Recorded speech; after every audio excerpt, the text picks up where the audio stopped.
Bien. Eh bien, nous voici dans la seconde partie de ce tuto SketchUp Photoshop où nous allons créer un livre. Donc, vas-y, voilà ce que nous allons créer.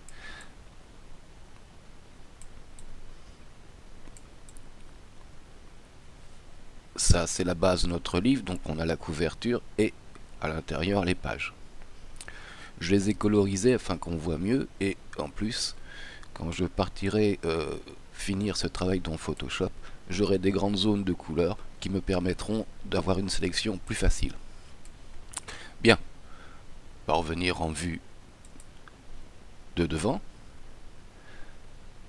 et je vais faire quelque chose qui va me permettre de conserver mon travail et de pouvoir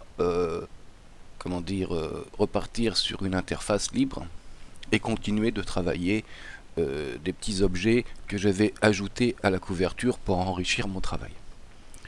Donc j'ai sélectionné l'intégralité de mon livre. À ce propos, nous avons deux façons de sélectionner dans SketchUp. La première, par la droite, je sélectionne l'ensemble même si je n'ai pas tout couvert. Et par la gauche, vous voyez que si je n'ai pas pris l'intégralité, je n'ai pas sélectionné mon objet, vu qu'il est d'un bloc. Il faut que j'entoure tout ce que je veux sélectionner. Donc différence, par la droite, même si ce n'est pas entièrement contenu dans le cadre de sélection, c'est sélectionné. Par la gauche, il faut que je sélectionne tout l'ensemble, ce qui fait que je ne prendrai dans cette sélection que ce qui sera sélectionné dans son ensemble. Voilà. Bien. J'ai donc ce livre et je veux continuer à travailler des petits objets que je mettrai sur la couverture afin d'enrichir mon travail. Mais j'aimerais bien aussi que mon bureau soit débarrassé de ce livre sans perdre mon travail. Donc je vais faire un clic droit après avoir sélectionné et je vais créer un composant. Je vais lui donner un nom, on va l'appeler couverture, couve, voilà, 01, et je vais créer. Je vais refaire un clic droit et je vais faire enregistrer sous. Je vais trouver dans mes images, je vais faire un dossier que je vais appeler tuto SK. Voilà. Je vais l'ouvrir et je vais enregistrer ma couverture 01 enregistrée. Maintenant, je peux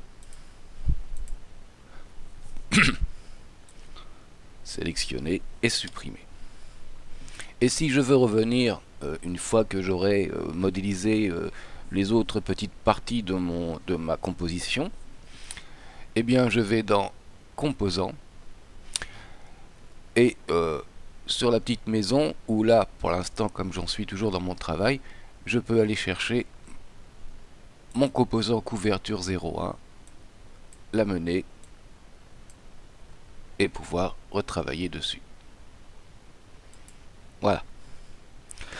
Donc ça veut dire que je peux travailler un tas de choses qui se rentreront dans une même scène, faire une scène assez complexe, assez complète, travailler des petits éléments, les enregistrer et à la fin réassembler le tout en rappelant un à un mes composants pour les assembler et les disposer les uns par rapport aux autres.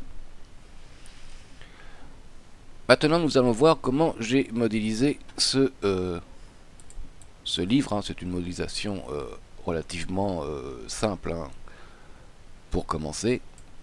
Donc je vais supprimer ceci, je vais revenir sur la vue du dessus en cochant ici vue du dessus. Je vais refermer les composants, pour l'instant j'en ai pas besoin. Et nous allons attaquer la modélisation de notre livre. Il se décompose en deux parties, je dirais. La partie couverture, là qui était rouge, et la partie intérieure des pages que j'avais colorées en jaune. Je vais commencer par prendre l'outil cercle et je vais faire un cercle. Je vais taper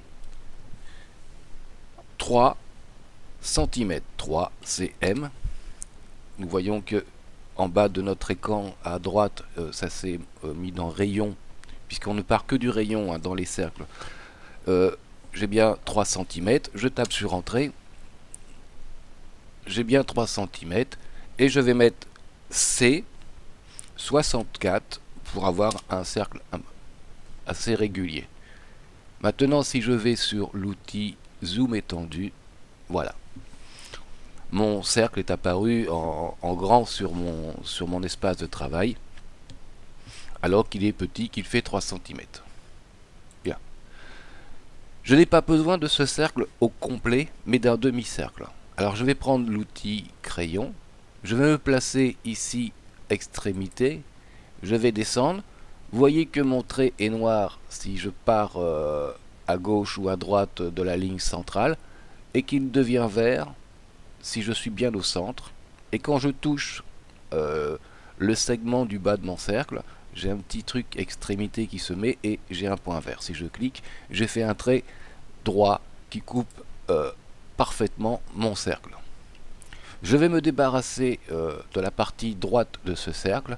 Pour ce faire, je vais prendre la gomme et je vais cliquer sur le segment ici, pof, je n'ai plus qu'un demi-cercle. Bien. Maintenant, je vais faire la couverture. Je vais donc prendre mon outil ligne. Je vais me placer ici, vous voyez, bien là, sur le point du haut du cercle, et mon point est vert et c'est marqué extrémité. Et je vais commencer à tracer un trait. Ce trait, vous voyez qu'il est rouge, ça veut dire que je suis bien perpendiculaire, bien à l'horizontale par rapport à mon point de départ. Et je vais taper 20 cm, ce qui va me permettre de faire un trait. Je tape sur entrée, exactement aux dimensions qui m'intéressent. Je vais retaper sur l'outil zoom pour voir ce que je fais. Je redescends un tout petit peu, je clique et je vais taper 0,3 cm, ça sera l'épaisseur de ma couverture. Je reviens et mon trait, vous voyez, là est noir, je ne suis pas parallèle à ma première ligne. Mon trait devient rouge, c'est que je suis bien parallèle et je suis sur l'arête, donc je clique, parfait. J'ai fait quelque chose de régulier, de droit et en plus de l'épaisseur que je voulais. Bien, attaquons-nous à la deuxième partie au dos de cette couverture. Je vais en bas de mon cercle, point vert, marqué extrémité, donc c'est parfait. Je vais tracer, voilà, en restant dans le rouge, et je vais m'approcher de la bordure de ma première couverture. Et j'ai une ligne verte qui va apparaître, et c'est marqué à partir du point, ce qui veut dire que je suis pile poil à l'aplomb par rapport à la couverture du haut. Je clique, je remonte un petit peu, je tape 0,3 cm, comme ça je suis sûr d'avoir la même épaisseur couverture de devant et couverture du dos. Voilà, je reviens sur mon cercle, mon trait est rouge, donc je suis bien parallèle. Par contre là, escape, voilà, et il me semble que je ne devais pas être parfaitement pris en compte au niveau de mon épaisseur. Voilà, c'est ça le problème.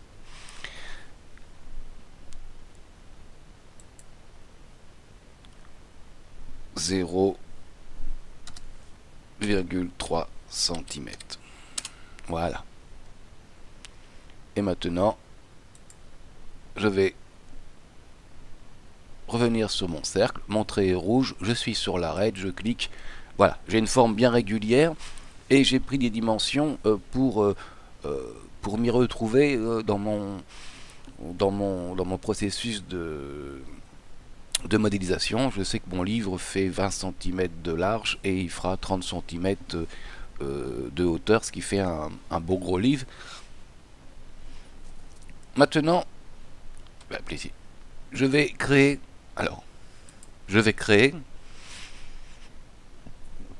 une épaisseur de ma couverture en venant faire un demi-cercle ici sur l'intérieur de mon demi-cercle. Excusez. Pour ce faire, je vais prendre l'outil arc. Arc par 2 points. Je vais cliquer, voilà, sur l'intérieur, l'extrémité, le coin intérieur de ma couverture du dessus, le coin intérieur de ma couverture du dessous, et je vais tirer. Je vais rester dans l'axe. Ça me paraît pas mal. Je clique, tac. J'ai fait une épaisseur de ma couverture. Bien. Ici, je vais virer les segments qui sont là et là pour que toute cette partie qui est en vue soit un seul ensemble. Pour ce faire, je vais sélectionner ce segment. Je vais prendre l'outil gomme. Tac. Et je vais gommer aussi celui-ci. Maintenant, cette partie n'est fait qu'un seul élément. Il me reste ceci que je vais supprimer en enlevant les segments. Voilà. J'ai mon dos de couverture. Alors, ce que je vais faire, c'est que je vais sélectionner cet ensemble. Voilà. Et en faire un groupe. Je fais un clic droit et je crée un groupe. Voilà. Ça veut dire que pour SketchUp, ceci est un objet indépendant. Je pourrais le manipuler dans son intégralité, indépendamment de tout ce qui existera au demeurant dans la scène, dans ce que je vais faire au dessous. C'est un objet indépendant. Tout ce que je créerai après sera un autre objet. Ça va me permettre de pouvoir extruder ce que je vais faire à l'intérieur sans être ennuyé par ma couverture. Du fait que ce que je vais faire là dans 2 secondes aura les segments intérieurs en commun. Ce qui peut provoquer des problèmes quand on veut extruder, tirer, pousser, puisque il va y avoir une confusion et du fait qu'on est parti sur les mêmes segments, ça marche pas très bien. Voilà. Donc je vais créer l'intérieur de mon livre tout bêtement. Je vais aller ici, un petit peu en retrait de ma couverture, du bord de ma couverture, et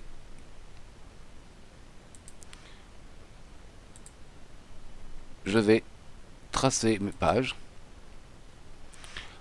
intérieures. Voilà. Et là, c'est un autre objet. Ici, c'est, vous voyez, entouré de bleu, c'est ma couverture. Ici, ce sont mes pages.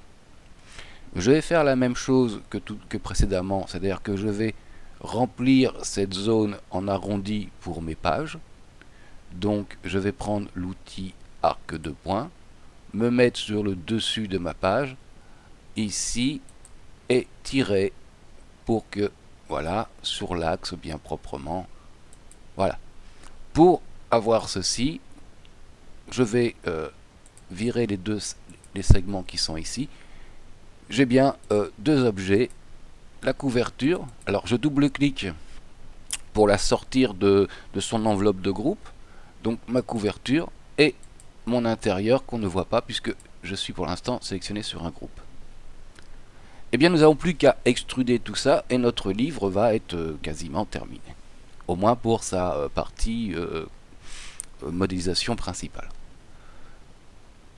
Je vais me mettre un petit peu comme ça pour voir ce que je fais. Voilà. Et je vais commencer par extruder l'intérieur de mon livre.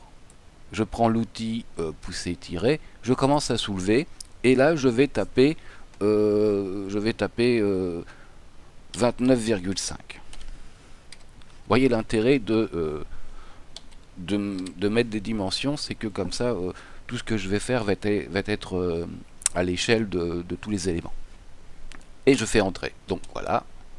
Maintenant je vais aller chercher ma couverture. Alors parfois il faut s'approcher parce que c'est pas très large, donc déjà je vais me mettre voilà comme ça et je vais aller chercher ma couverture, c'est-à-dire l'enveloppe extérieure.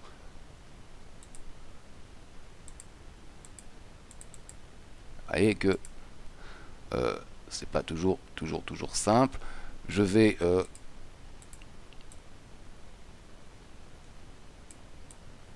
me rapprocher pour la sélectionner proprement. Là c'est un segment. Voilà. On a ces petits points ici, là. Ça veut dire que j'ai sélectionné l'intérieur. Je vais pouvoir prendre l'outil d'extrusion et commencer à monter. Et là je vais taper 30 cm. 30 cm. Voilà. Voilà qui est fait. Je vais revenir sur une vue plus claire. Me mettre en mode de face. Voilà. Et je vais regarder ce que ça donne. Bien. Là, j'ai un petit peu de retrait sur ma couverture. C'est pas trop mal. Ici, j'ai du retrait sur ma couverture. Par contre, ici, je n'ai pas du tout de retrait sur la couverture. Je voudrais faire un tout petit retrait. Je vais donc sélectionner la partie page ici.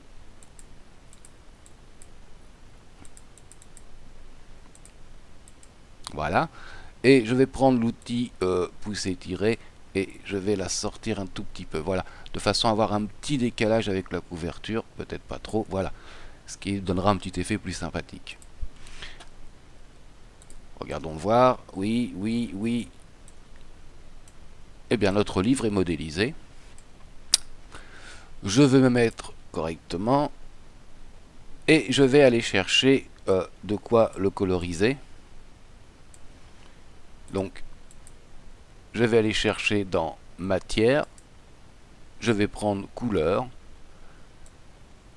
Je vais chercher des couleurs bien primaires, hein, on s'en moque. Hein, on les retravaillera dans Photoshop. Et je vais remplir ma couverture. Et je vais aller chercher maintenant mes pages avec une couleur jaune. Tac. Je vais tourner un petit peu mon livre avec l'outil ici.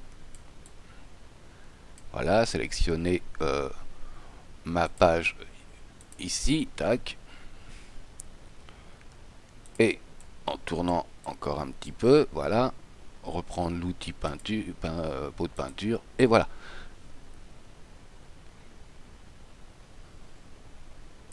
Bien, ben voilà, on a réalisé assez facilement un livre, ou du moins la première partie de notre livre. Nous allons ensuite nous amuser à faire des choses pour l'enrichir, hein, pour que ça soit un peu plus sympa, et c'est surtout l'occasion de voir comment on travaille d'autres outils et comment on assemble plusieurs composants entre eux avant de les expédier dans Photoshop. Eh bien, je vous dis bon courage. Commencez par modéliser cette première partie et nous nous retrouverons très vite dans un prochain tuto où nous verrons la suite de notre travail. Salut à tous!